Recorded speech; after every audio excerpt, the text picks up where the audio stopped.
Votation citoyenne organisée cette semaine à l'Union et Brax, deux communes de la métropole toulousaine qui ont décidé de donner la parole à leurs administrés pour l'avenir de la gestion de l'eau dans l'agglomération.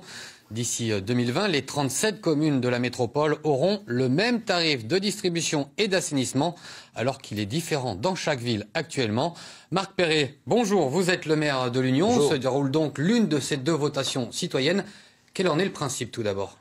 Le principe, c'est de donner la parole aux citoyens et de dire que le conseil métropolitain qui doit décider le 13 décembre n'a pas forcément la légitimité pour porter cette décision et qu'il faut se retourner vers les citoyens. C'est ce que nous faisons.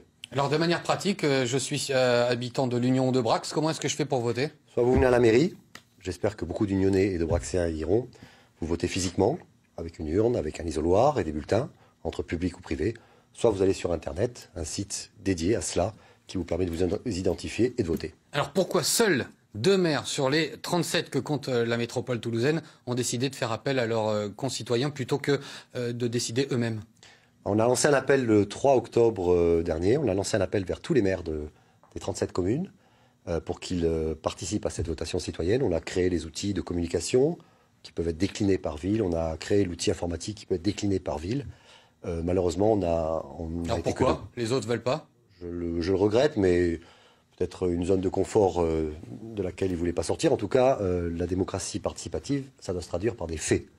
Alors justement, à quoi va servir votre votation citoyenne ainsi que celle de Brax si finalement vous n'êtes que deux à faire appel au public et que les élus vont décider seuls dans l'administration ? On amène un fait objectif, un résultat objectif. Nous, on ne dit pas que c'est un problème qui n'intéresse pas les citoyens. Au contraire, on pense que l'eau est un besoin vital qui intéresse les citoyens.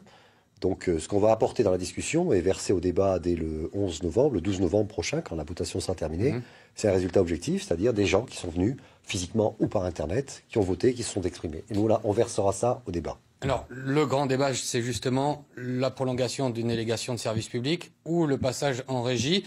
Est-ce que vous avez déjà des pistes pour savoir vers quoi la métropole toulousaine va se diriger ? Non, on sait qu'il y a 2 processus en cours pour analyser les deux. Nous, au-delà, on marche sur 2 jambes. La première jambe, c'est la démocratie, la participation, l'irruption des citoyens dans le débat. La deuxième, c'est qu'on défend, nous, effectivement, la régie publique, à côté du collectif citoyen au 31. On défend cette régie publique parce qu'on considère qu'il faut que la puissance publique maîtrise parfaitement cette ressource qui pourrait être amenée à manquer, par exemple, en 2050, avec 1 milliard de mètres cubes en moins par rapport aux besoins. Marc Perret, maire d'Hiver Gauche de l'Union, merci d'avoir été avec nous pour parler de cette votation citoyenne organisée sur votre commune. Merci.